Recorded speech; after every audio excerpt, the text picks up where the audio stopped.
برادران ملت اسلامی، السلام علیکم ورحمۃ اللہ وبرکاتہ۔ الحمد للہ وکفا وسلام علی حبیبہ المصطفى، اما بعد فاعوذ باللہ من الشیطان الرجیم، بسم اللہ الرحمن الرحیم۔ ارأیت من اتخذ الہہ ہواہ افأنت تکون علیہ وکیلا ام تحسب ان اکثرهم يسمعون او يعقلون انهم الا كالانعام بل هم اضل سبیلا۔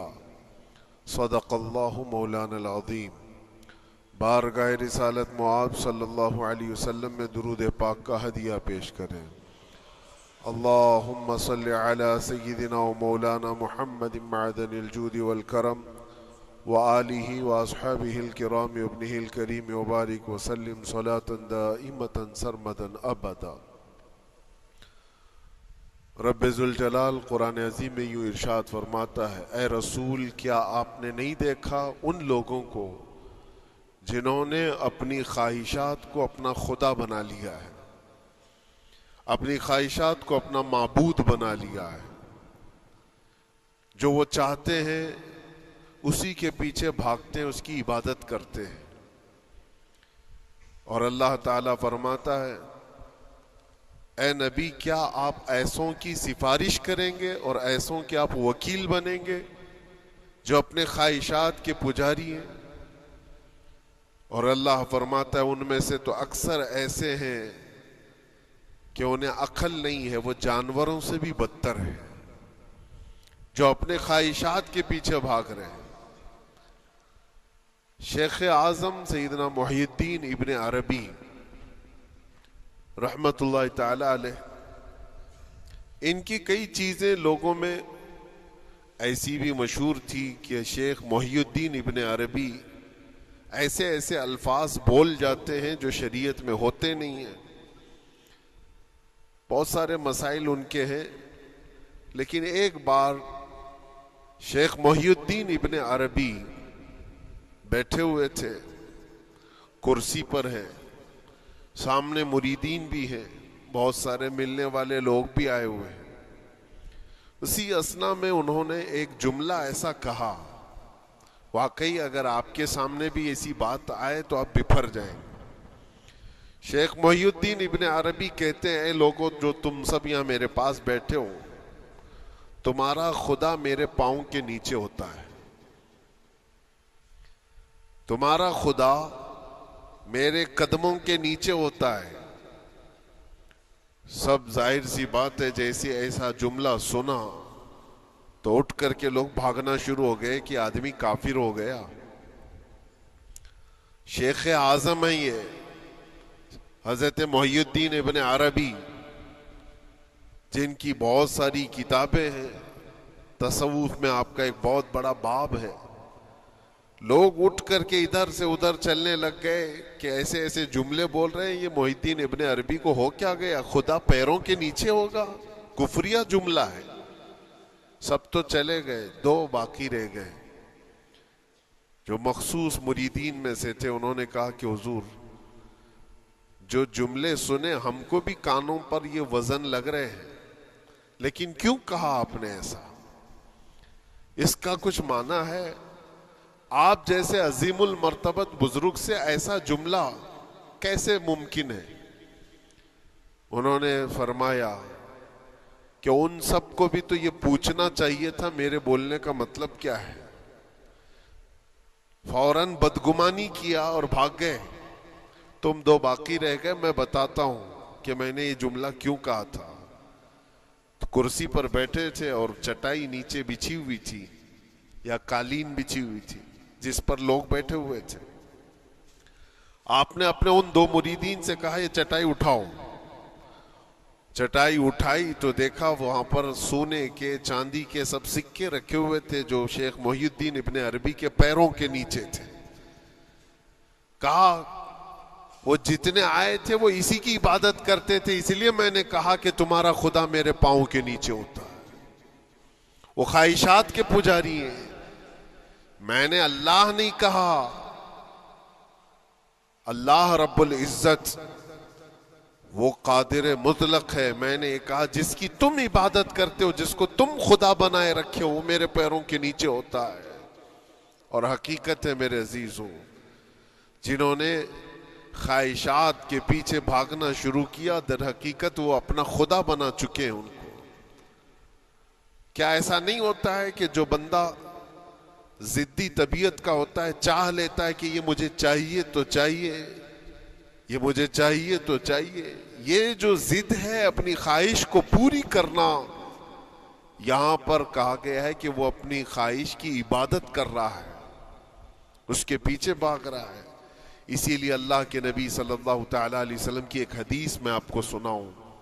حضور اکرم صلی اللہ علیہ وسلم ارشاد فرماتے ہیں، لا یؤمن احدکم حتی یکون ہواہ تبعا لما جئت بہ.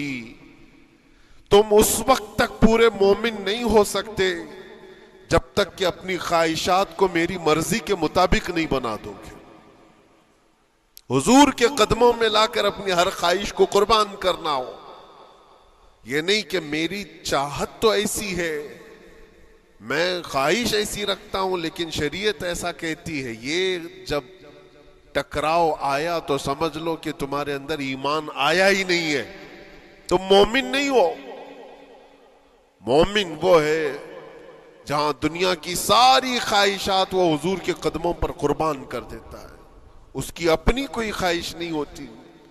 اسی لیے میں اکثر یہ کہتا ہوں ان نوجوانوں سے جن کو کچھ نصیحت کی جائے تو وہ کہتے ہیں کہ مولانا ہماری لائف ہے، ہمیں انجوائے کرنے دی جائے. یہ ابھی تو ہماری لائف ہے، ہماری اپنی لائف کو ہمیں انجوائے کرنے دیا جائے. نادان کس نے کہا کہ تیری اپنی لائف ہے؟ تیری لائف ہے کہاں؟ زندگی یہ نہیں کسی کی کسی کے لیے، زندگی ہے نبی کی نبی کے لیے.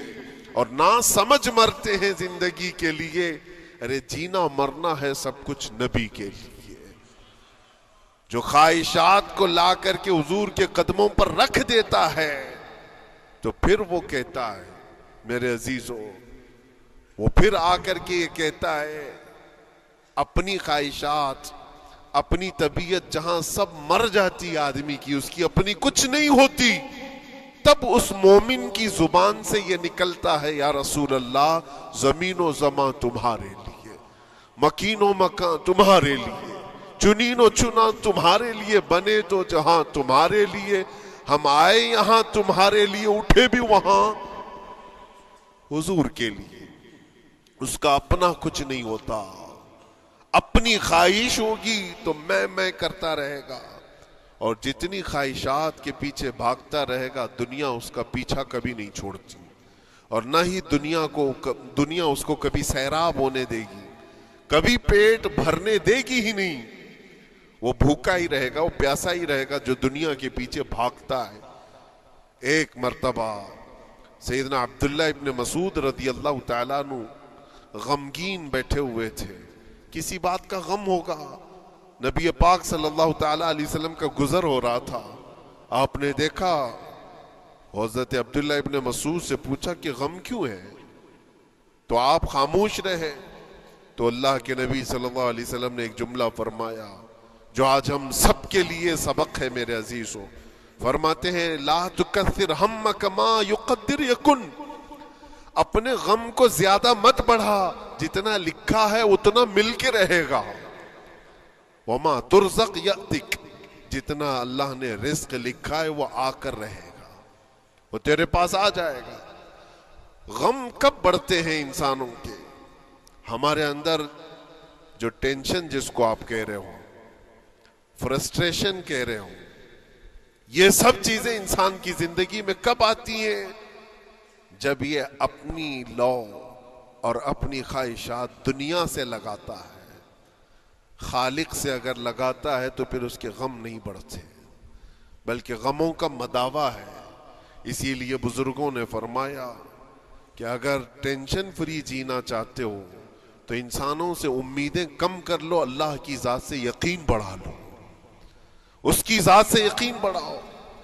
ہم نے دیکھا ہے اپنی زندگی میں جس سے ہم ملتے رہے جس سے کچھ خواہشیں رکھتے رہے یا جس کے متعلق کچھ امیدیں وابستہ کر رکھی، یہاں امیدیں ٹوٹ جاتی ہیں، پھر انسان کا غم بڑھتا ہے، انسان مغموم ہو جاتا ہے۔ اللہ کی ذات سے جو وابستہ ہوا اور وہاں جو آس لگایا، وہ ہر دن بشاشت کے ساتھ جیتا ہے، یقین کے ساتھ جیتا ہے۔ اسی لیے میرے عزیزوں، یہاں جس نے بھی اپنے خواہشات کو دنیا کے ساتھ لگایا ہے اسے کم کرنا ہے۔ لا تکثر ہمک ما یقدر یکن، اللہ کے نبی فرماتے ہیں اپنے غموں کو زیادہ مت کر، جتنا لکھا ہے اتنا تجھے مل کر رہے گا۔ اس دار فانی میں، اس عمل کی دنیا میں ہم نے اپنے بہت ساری چیزیں پھیلا رکھی ہیں۔ ایک چیز میں آپ کو بتاؤں کہ کبھی کبھار میں دیکھتا ہوں موبائل کو، اب سب کے ہاتھوں میں موبائل ہے، اور کبھی کبھار یہ اسٹک بھی ہوتا ہے۔ اچھی اچھی کمپنیوں کے موبائل بھی اسٹک ہو جاتے ہیں، یا تو کبھی بہت زیادہ بیٹری گرم ہو جاتی ہے اور موبائل بھی گرم ہونے لگتا ہے۔ پھر اس کا حل کیا ہے؟ ایکسپرٹ سے پوچھتے ہیں موبائل کبھی ہینگ ہو رہا ہے یا کبھی بہت بیٹری گرم ہو رہی ہے، اس کے ریزن کیا ہے؟ تو وہ ایکسپرٹ یہی بتاتے ہیں کہ اس کے اوپر اوور لوڈ ہو سکتا ہے، بہت زیادہ اس میں ڈیٹا جمع ہو چکا ہے اور پھر بیک گراؤنڈ میں ایکٹیو ہے بہت زیادہ، جس کی وجہ سے بیٹری ہارمفل ہے، بہت زیادہ گرم ہو جاتی ہے۔ یا تو پھر ایک ساتھ کئی چیزیں اس کے اندر ڈال دی جاتی ہیں تو اس کا پروسیس کم ہو جاتا ہے، اسٹک ہو جاتی ہے۔ یہ تو موبائل ہے جو تمہیں سکھا رہا ہے۔ یہی چیز ہے دنیا کے ہمارے اس لائف میں، ہماری زندگی میں بہت زیادہ چیزیں اگر دماغ میں آ جاتی ہیں تو پھر دماغ گرم بھی ہو جاتا ہے اور اسٹک بھی ہوتا ہے، ہر چیز سوچنے سے بھی عاری ہو جاتا ہے، صحیح طریقے کے فیصلے نہیں لے پاتا۔ اچھا نقصان کیا ہے اس کا؟ سیم ہم نے موبائل ایکسپرٹ سے بھی پوچھا، جب موبائل بہت زیادہ گرم ہونے لگے یا اسٹک ہونے لگے تو اس کو کیا کرنا چاہیے؟ تو ایکسپرٹس بتاتے ہیں کہ اس کے ریڈیشن بہت زیادہ ہوتے ہیں اس وقت، اور یہ نقصان پہنچا سکتا ہے۔ جو استعمال کر رہا ہے اس کے دماغ پر بھی اثر کرے گا، آس پاس کے لوگوں پر بھی اثر کرے گا۔ ایک موبائل کے اوپر اگر زیادہ لوڈ آ جائے تو اس کے ریڈیشن آس پاس سب کو خراب کرتے ہیں۔ یہی حال انسان کی زندگی کا ہے۔ تمہارے دماغ کے اوپر اگر غم زیادہ بیٹھ گئے اور بہت زیادہ دماغ حاوی ہو گیا تو خود کا تو نقصان کرو گی ہی، آس پاس جتنے ہیں سب کا نقصان کرو گے۔ تمہاری وجہ سے تمہارے ماں باپ بھی پریشان، تمہاری اولاد، تمہارے بیوی بچے سب اس پہ ان سب چیزوں میں ملوث ہو جاتے ہیں۔ اب اس کا علاج کیا ہے؟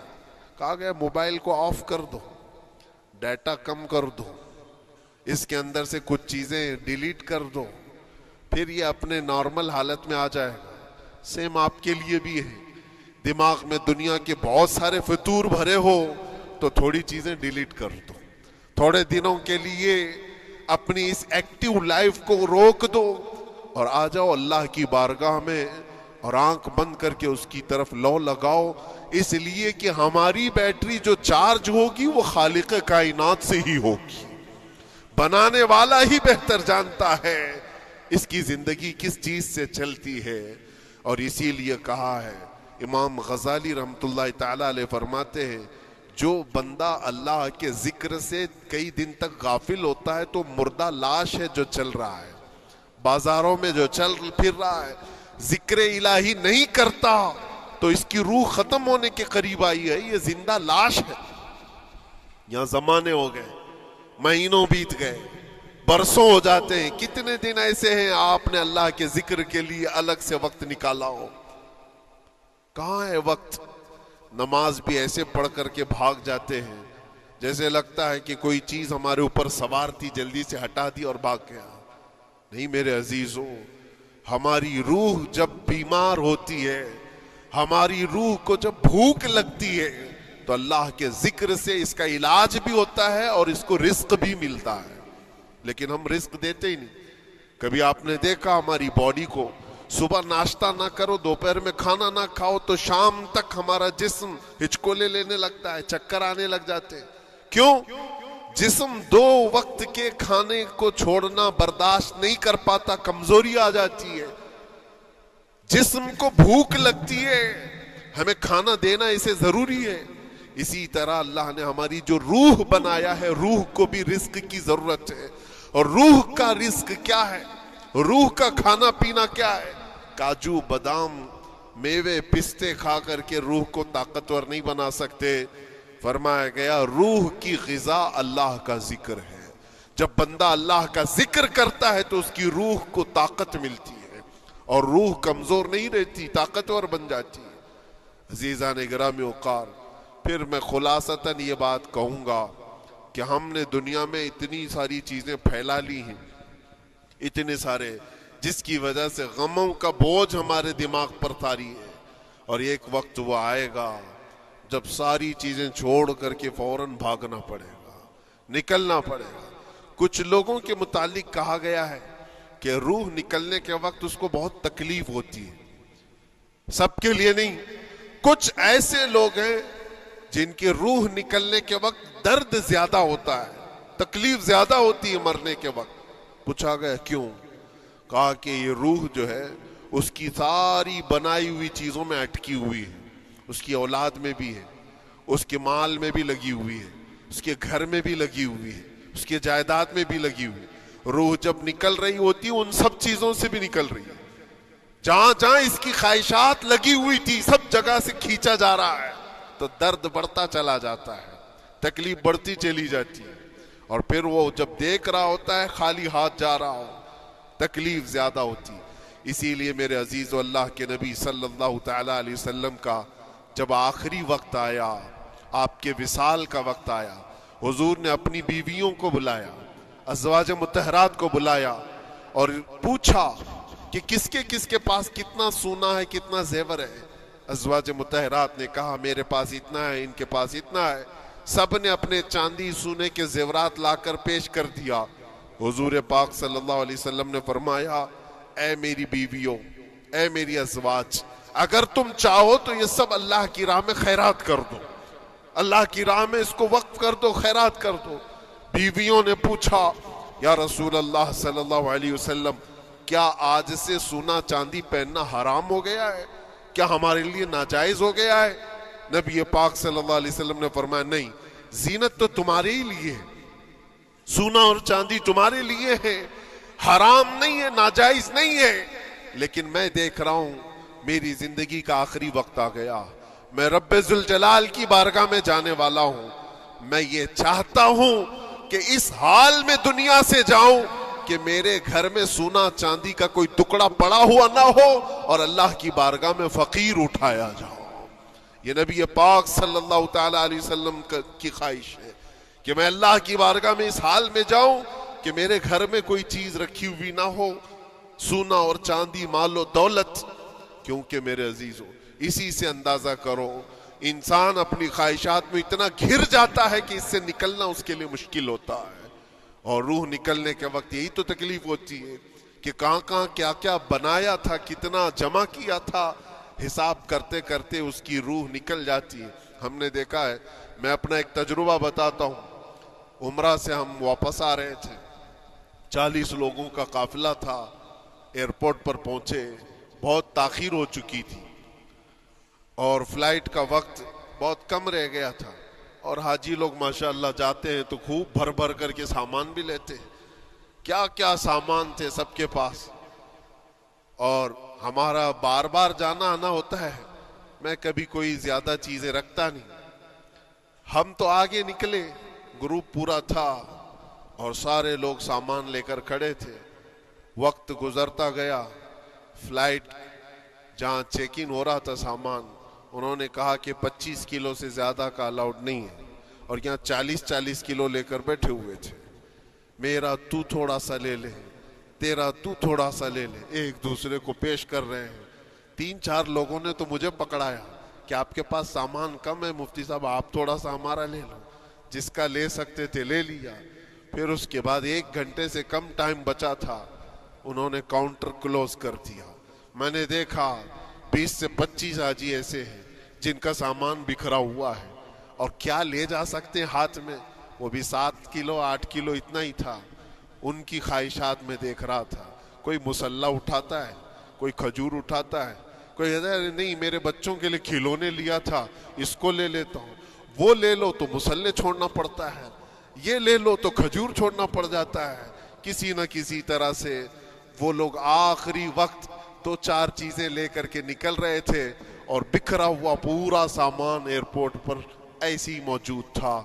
1-2 کلو نہیں, کتنے کلو کا سامان چھوڑ کر کے یوں ہی آنا پڑا.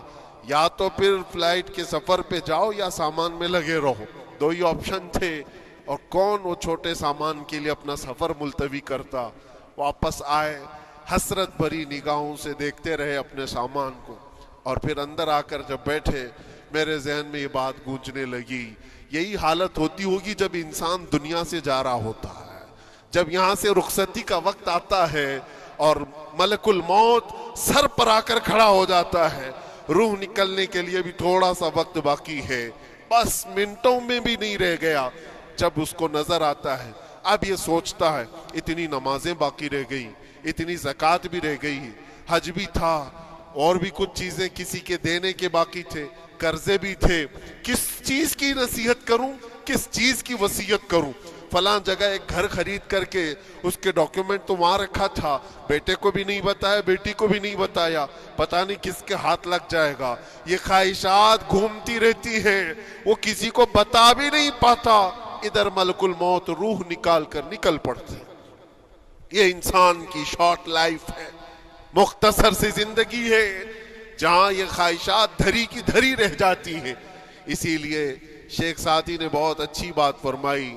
ایک بادشاہ نے اعلان کیا تھا اپنے وزیروں میں سے ایک کو, اس سے بہت خوش ہوا اور کہا جا آج تجھے میں اتنی جائیداد دوں گا, اتنی زمین, اتنی پراپرٹی دوں گا, جتنا تو اپنے ہاتھ میں ایک لکڑی لے کر گھیر دے گا, جتنی زمین تو گھیرے گا اتنی تیرے نام لکھ دوں گا. لیکن اس کے لیے ایک شرط ہے, صبح یہ لکڑی لے کر تو راؤنڈ مارنا اور اتنا گول سرکل بنانا سورج ڈوبنے سے پہلے تک, جتنی زمین گھیر لے گا وہ پوری تیرے نام پر. اس نے سوچا کہ اتنی بڑی زمین میں گھیر سکتا ہوں ایک پورے دن.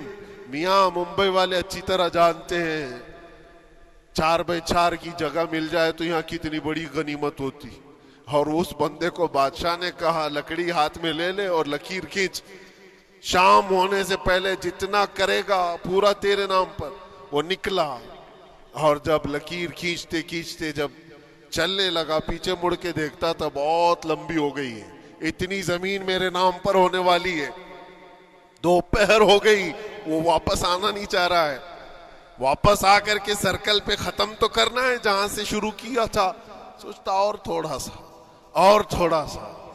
اور تھوڑا کرتے کرتے وہ اثر ہو گئی اس کی. اب اس کو لگا کہ واپس پلٹنا چاہیے. کئی کلومیٹر ہو گئے تھے, اتنے کلومیٹر کی زمین اب وہ اپنے نام پر کروانے والا تھا. لیکن جب واپس پلٹنے کا وقت آیا سانس پھولنے لگ گئی, کیونکہ صبح سے چل رہا ہے, کھایا بھی نہیں ہے, پیا بھی نہیں ہے, جس چیز کو جمع کرنے کے لیے دوڑتا رہا. اب سورج پیلا پڑ گیا, ڈوبنا کے وقت قریب آنے لگا تو اب بھاگنا شروع کیا. بادشاہ اور اس کے وزیر انتظار کر رہے تھے کہ یہ لوٹے گا بھی. اب دیکھا بڑی دور سے یہ دوڑتا آ رہا ہے اپنی لکڑی کو لکیر زمین پر کھینچتے ہوئے کہ جلد سے جلد اپنے اس پوائنٹ پر پہنچ جاؤں جہاں سے شروع کیا تھا.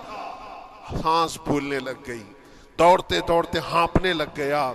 سورج ڈوبنے کے قریب آ گیا, آخری کرنیں باقی تھی اور اس کا پوائنٹ بھی قریب آ گیا تھا.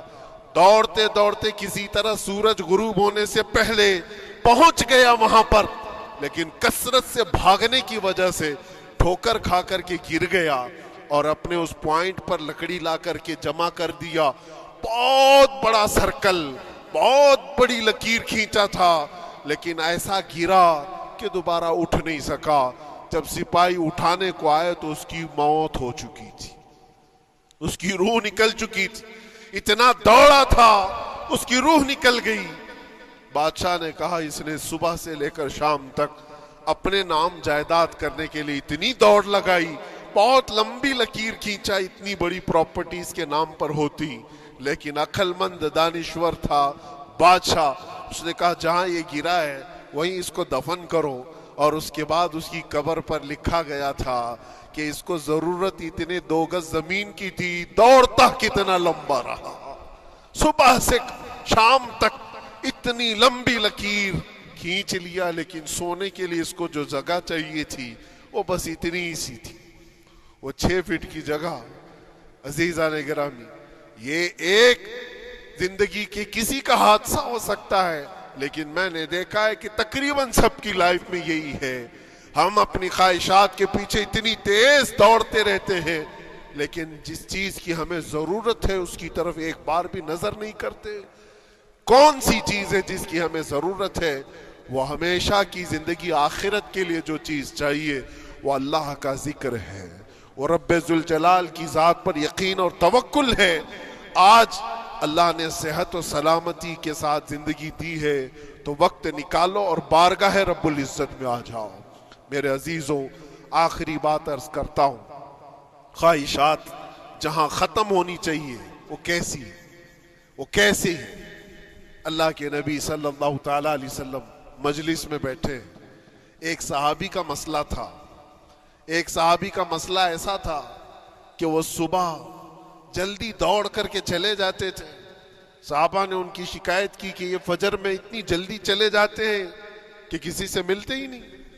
حضور نے پوچھا کہ وجہ کیا ہے؟ ان سے پوچھا گیا تو انہوں نے کہا یا رسول اللہ صلی اللہ علیہ وسلم، میرا گھر ایک یہودی کے گھر سے لگا ہوا ہے، اور یہودی کے گھر پہ ایک کھجور کا درخت ہے جس کی شاخیں میری آنگن میں بھی آتی ہیں، اور پکی کھجوریں صبح صبح میرے آنگن میں گر جاتی ہیں۔ میں اس لیے جلدی دوڑ کر کے جاتا ہوں، میرے بچے اٹھنے سے پہلے وہ کھجوریں جمع کر کے میں اس یہودی کو دے دوں کہ کہیں انجانے میں میرا کوئی بچہ وہ کھجور کھا نہ لے۔ ہمارے لیے وہ حلال نہیں ہے۔ یہ صحابی رسول کا عمل تھا۔ اللہ کے نبی صلی اللہ علیہ وسلم نے فرمایا اپنے بچوں کو حلال کھلانے کے لیے اتنی فکر۔ عزیزان گرامی وقار، اب سنیے، یہ تو حالات ایسے ہو گئے یہاں بڑے بڑے درخت ہی نگل گئے، کھجور تو چھوڑے، ڈکار بھی نہیں۔ حرام چیزوں کے اوپر تو کئی لوگوں کی زندگیاں آباد۔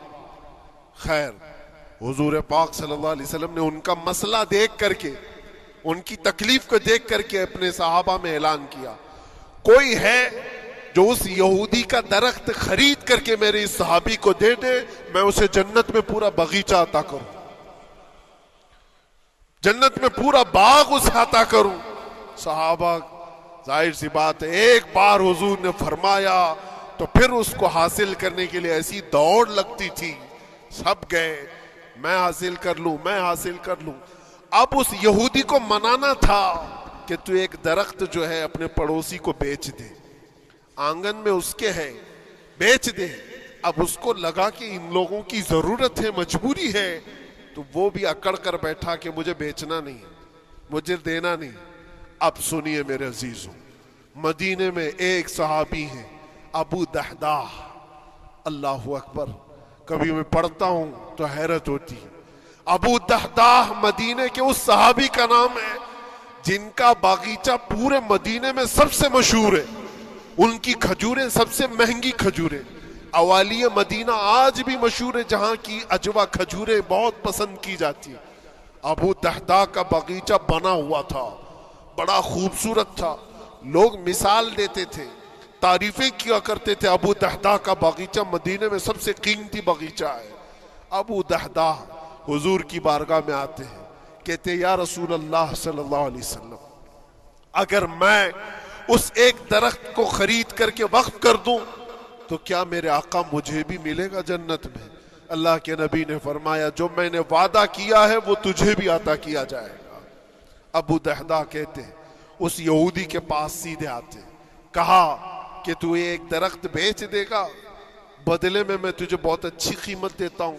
اس نے کہا کیا دو گے؟ کہا مدینے میں ابو دہدہ کا باغیچہ تمہیں پتا ہے؟ اس نے کہا ہاں جانتا ہوں، نام بہت سنا ہوا ہے۔ کہا وہ پورا باغیچہ اس ایک درخت کے بدلے دے دیا جائے گا، ایک درخت کے بدلے دے دیا جائے گا۔ اس یہودی نے کہا کیا مذاق کر رہے ہو؟ یہ کیا مذاق ہے؟ میرے آنگن میں اگے ہوئے ایک درخت کی وجہ سے ابو دہدہ کا اتنا قیمتی باغیچہ دے دیا جائے گا؟ یہ کیسے پاسبل ہے؟ اس صحابی نے کہا اللہ کے نبی کی بات ہے، ہم مذاق نہیں کرتے، ہمارے لیے وہ ایک باغیچہ کیا ایسے 70 باغیچے ہوں نبی پاک کی بات پر ہم سب عطا کر دیں، سب ہم وقف کر دیں۔ اس یہودی نے کہا کہ ان کی تو مت ماری گئی ہے مسلمانوں کی، یہ دیکھو اپنے نبی کی بات پر اتنا قیمتی باغیچہ مجھے دینے کو تیار ہے۔ اور پھر اس نے سوچا سودا بھی تو اچھا ہی ہے، باغیچہ تو ملے گا ہی، لیکن جو میں درخت بیچ رہا ہوں یہ جائے گا کہاں؟ یہ بھی تو میرے آنگن میں ہی رہنے والا ہے۔ درخت اگر کوئی خرید لیا تو ایسا تو نہیں ہے کہ یہ درخت وہاں جائے گا، یہ تو میرے آنگن میں ہی ہے۔ سودا کر لیا۔ کہا بات اگر سچی ہے تو میں یہ درخت اپنے پڑوسی کو جو تمہارا دوست ہے مسلمان اس کو دے رہا ہوں، بدلے میں مجھے ایک باغیچہ دے دو۔ ابو دہدہ نے اسی وقت لکھ کر کے دے دی، یہ باغیچہ تیرے نام کا ہے۔ سوچو میرے عزیزوں، جس کو سینچا ہو محنتوں سے، جس باغیچے کو سجایا ہو، وہ راستے میں کھڑے ہو کر کے اس کا سودا کر رہے ہیں، کس بات پر؟ حضور پاک کی بات تھی، رسول اللہ کا فرمان تھا۔ آئے ان کی بیوی ان کے بچے، باغیچے میں ہی گھر بنا ہوا تھا، نہایت ٹھنڈا گھر ہوا کرتا تھا، وہ لوگ سکون کے لیے وہاں بیٹھتے تھے۔ ابو دہدہ اپنے باغیچے کے دروازے پر آئے، پھاٹک پر، اندر نہیں آتے، باہر کھڑے ہو کر کے اپنی بیوی کو پکارتے، ام دہدہ پوچھتی ہے، وہ آواز آتی ہے کیا ہوا اندر کیوں نہیں آتے؟ باہر کھڑے ہو کر ابو دہدہ کہتے ہیں بیگم باہر آ جا، یہ باغیچہ بک چکا ہے، اب ہمارا نہیں ہے، سامان لے بچے لے اور باہر آ جا۔ بیوی نے کہا یہ کیسے اچانک؟ نہ کچھ کہا نہ کچھ بتایا، لیکن وہ عورتیں دنیا دار عورتیں نہیں تھیں، وہیں سے اندر سے کہتی ہے ابو دہدہ میرا تم پر یقین ہے، اگر سودا کیا ہوگا تو بہت بھاری سودا کیا ہوگا، ورنہ ابو دہدہ کا باغیچہ مدینے میں بیچے جانے کے قابل نہیں ہے، کون ہے جو اس کی قیمت لگائے گا؟ میرا گمان یہ ہے کہ میرا شوہر اگر سودا کیا ہوگا تو بہت اونچا سودا کیا ہوگا۔ ابو دہدہ نے کہا میری رفیق حیات باہر تو آ جا، میں تجھے بتاؤں کون سا سودا کیا ہے، باہر آ جا۔ بچوں کو لیتی اپنا سامان سمیٹتی ہے اور اسی وقت باغیچہ چھوڑ کر کے باہر نکل آئی۔ ابو دہدہ سے پوچھتی ہے یہ اچانک سودا کرنے کی کیا ضرورت پیش آئی؟ یہ اس طرح سے اچانک تم نے سودا کر لیا اور مجھے باہر بلایا، کیا سودا کیا، کتنے پہ بیچا؟ ابو دہدہ نے کہا میرے ہاتھ میں پیسہ تو 1 روپیہ نہیں، 1 درہم نہیں ہے۔ کہا پھر کتنے میں بیچا؟ کہا اندازہ بھی نہیں کر سکتی۔ اللہ کے نبی نے فرمایا میرے اس صحابی کے لیے جو ایک درخت خرید کر کے دے دے اسے میں جنت کا باغیچہ عطا کروں گا۔ میں نے اپنے دوست مسلم بھائی کے لیے اس کا درخت خرید کر کے وقف کیا ہے اور بدلے میں اس یہودی کو یہ باغیچہ دے دیا ہے۔ بیوی وہ نہیں تھی جو یہ کہتی کہ مت ماری گئی ہے تیری، گھر بیچ کے آ گیا، فلاں کر کے آ گیا، وہ دنیا دار عورت نہیں تھی، ہاتھ اٹھاتی ہے اور سر پر رکھتی ہے اور کہتی ہے ابو دہدہ مجھے تمہارے بارے میں یہی یقین تھا، قسم رب ذوالجلال کی اگر وہ یہودی اس باغیچے پر نہیں مانتا تو ہمارے پاس اور جو کچھ تھا سب دے کر کے ہم نبی پاک کی بات پر عمل کر لیتے۔ حضور کی بات تھی، وہ یقین تھا، دنیا دے دیا، خواہشات قربان کر دیا قدم مصطفیٰ پر۔ اسی لیے اقبال نے کہا ہے کہ جو کچھ بھی ہمارے پاس ہے وہ نام مصطفیٰ سے ہے، آبروئے ماز نام مصطفیٰ، ہم سب کی عزت و آبرو مصطفیٰ کے نام سے ہے۔ وہاں اپنی خواہشات قربان کر دو، ختم کر دو۔ اپنے اندر کی جتنی چیزیں ہیں حضور نے فرمایا تو اس کے بعد اپنی طبیعت نہیں، اپنی خواہش نہیں۔ تم اپنے گھر پر سوچتے بیٹھے رہو گے کہ میرا گھر کیسے، میری بیوی کیا بول رہی ہے، میرا باپ کیا بول رہا ہے، میری ماں کیا بول رہی ہے؟ نہیں، وہ صحابہ کی زندگی یہ تھی، دنیا کیا بول رہی ہے اس سے ہمیں مطلب نہیں، میرے مصطفیٰ کیا فرما رہے ہیں۔ اپنی خواہشات وہاں پر۔ حضرت انس بن نزیر ایک صحابی ہیں، وہ حضور صلی اللہ تعالی علیہ وسلم کے بڑے رازدار صحابی تھے۔ حضور ان کے گھر پر موجود ہے، مکہ سے ایک لیٹر آیا، جنگوں کی وہ لوگ تیاری کر رہے تھے، اور انس بن نزیر کون ہے؟ یہ ان کی بیوی جو تھی انس بن نزیر کی، اپنی بیوی سے بہت محبت کرتے تھے، بلکہ عشق کرتے تھے، عشق کرتے تھے اپنی بیوی سے، اور عشق میں ان کی شادی بھی ہے، اپنی بیوی کو بہت چاہتے تھے۔ اب سنو، مصطفیٰ کریم صلی اللہ علیہ وسلم انس بن نزیر کے گھر پر ہے، مکہ سے ایک قاصد آیا اور رازدارانہ طور پر ایک خط دیا، کہا مکہ والے جنگوں کی تیاری کر رہے۔ حضور نے خط کو پڑھوایا اور انس بن نزیر سے کہا، انس یہ بات تیرے اور میرے بیچ میں راز ہے، کسی سے نہیں کہنا، جب تک میں نہ کہوں اس خط کا ذکر کسی سے نہ کرنا۔ انس بن نزیر نے کہا، اے اللہ کے نبی آپ کا حکم، اس کے بعد میری زبان نہیں کھلے گی۔ خط کو بند کر دیا، رکھ لیا۔ حضور جب تشریف لے گئے گھر سے، ان کی بیوی، ان کی محبوبہ، ان کی رفیق حیات جس کو بہت زیادہ چاہتے تھے، آئی، کہا انس رسول اللہ گھر پر آئے تھے، کچھ راز کی بات چل رہی تھی، کیا بات چل رہی تھی؟ انس بن نزیر نے کہا، دیکھ میری بیگم، محبت اپنی جگہ پر، وہ میرے مصطفیٰ کا راز، وہ میں نہیں شیئر کر سکتا، وہ نہیں بتا سکتا۔ بیوی ہنس کر کہتی، تم نہیں بتاؤ تو کوئی بات نہیں، میں نے تو دیوار کے پیچھے سے سن لیا ہے، مکہ والے جنگوں کی تیاری کر رہے ہیں، خط آ گیا ہے۔ انس بن نزیر نے اپنی بیوی سے اتنی بات سنی، سیدھے جا کر کے گلا پکڑ لیا، گردن کو دبوچ دیا اور کہا، اس وقت تک میں تیری گردن نہیں چھوڑوں گا جب تک میرے مصطفیٰ کا فرمان نہ آ جائے۔ گردن پکڑ لیا اس عورت کی جس کو سب سے زیادہ یہ چاہتے تھے، لے آئے حضور کے پاس، کہا یا رسول اللہ معاف کر دیں، آپ کا راز تھا، میں نے تو نہیں بتایا، مگر میری بیوی نے دیوار کے پیچھے سے سن لیا، اور اس لیے میں اس کی گردن پکڑ کر کے لایا ہوں کہ کہیں میں مجرم نہ بن جاؤں، نبی پاک کا راز افشا کرنے والا میں مجرم نہ بن جاؤں۔ آقا اگر آپ حکم فرمائیں تو میں اس کو ختم کر دوں یا اس کو طلاق دے کر کے آزاد کر دوں، آپ کے فرمان پر میں کامل عمل کر سکوں۔ اللہ کے نبی نے فرمایا، انس چھوڑ دے گردن، جس طرح تو ہمارے راز کی حفاظت کرتا ہے، یہ میری صحابیہ ہے، یہ بھی میرے راز کی حفاظت کرے گی۔ اس کے بعد ہاتھ چھوڑ دیا اور اپنی بیوی سے کہا کہ دیکھ میری محبت، میرا عشق اپنی جگہ پر، بات جب مصطفیٰ کی آئے گی پوری کائنات کو میں چھوڑ دوں گا، میرے مصطفیٰ کی بات کو عمل کروں گا۔ اور اس بیوی نے بھی یہی کہا، انس اگر تو مجھے راز بتا دیتا حضور کا، عشق میں ڈوب کر کے، محبت میں ڈوب کر کے، تو جو گلا تو نے میرا پکڑا، کل میں تیرا گلا پکڑ کر حضور کے پاس لاتی کہ حضور یہ آپ کی غلامی کے قابل نہیں ہے۔ یہ ان کا کمال درجے کا ایمان تھا، اپنی خواہشات کو قربان کر دیا۔ ایک مدینے کی خاتون ایسی ہے، سب سے زیادہ حسین و جمیل لڑکی ہے، حضور کے پاس ایک حبشی کالے رنگ کے صحابی ہیں، آئے، کہا یا رسول اللہ مجھ سے کوئی شادی نہیں کرتا۔ حضور نے فرمایا کہ جا، میں تیری شادی کے لیے ایک جگہ پر پیغام بھیجتا ہوں، اور بھیجا اس لڑکی کے گھر، انصاری صحابی کی ایک لڑکی اتنی خوبصورت ہے مدینے میں، ان کے گھر بھیجا۔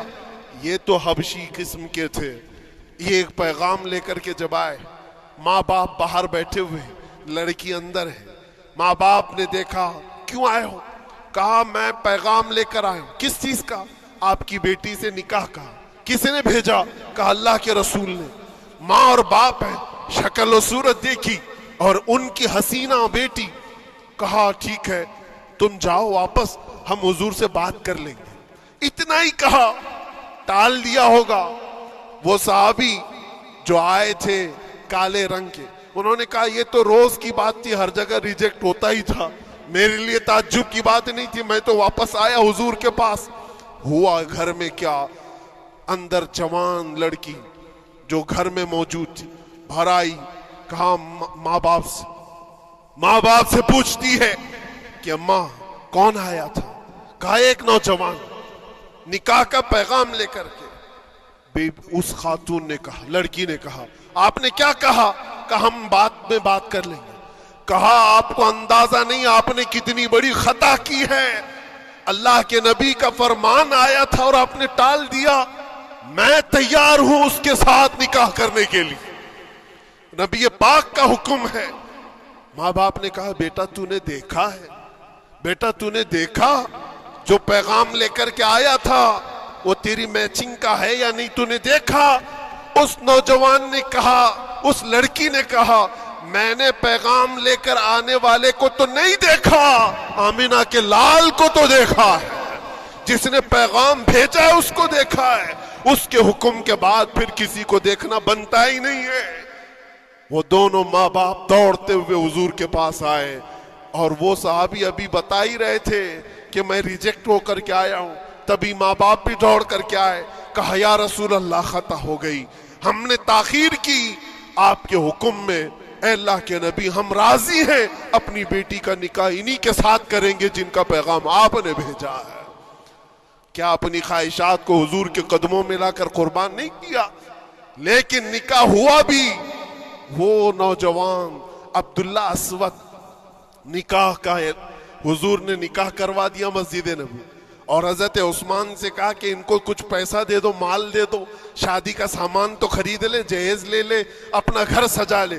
ان کو صحابہ نے پیسے دیے، غریب تھے، میں بازار میں جا کر اپنی شادی کا سامان خرید رہے تھے، شام کے وقت اعلان ہو گیا مشرکین مکہ نے مدینے پر حملہ کیا ہے، اللہ کے نبی جہاد میں نکل رہے ہیں۔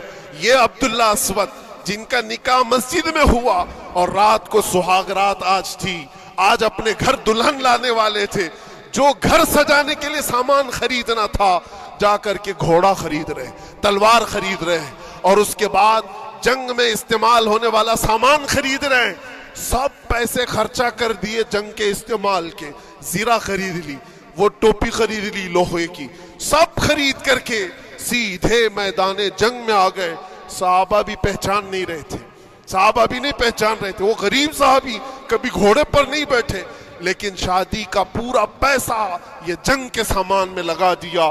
اور جب جنگ شروع ہوئی احد کی، میدان جنگ میں جب صحابہ لڑ رہے تھے، حضور پاک پوچھتے ہیں اپنے صحابہ سے، یہ ایک جوان ہے جو پورا چہرہ ڈھکا ہوا ہے، گھوڑے پر بیٹھا ہے، جوان مردی کے ساتھ لڑ رہا ہے، اے میرے صحابہ جانتے ہو کون ہے یہ؟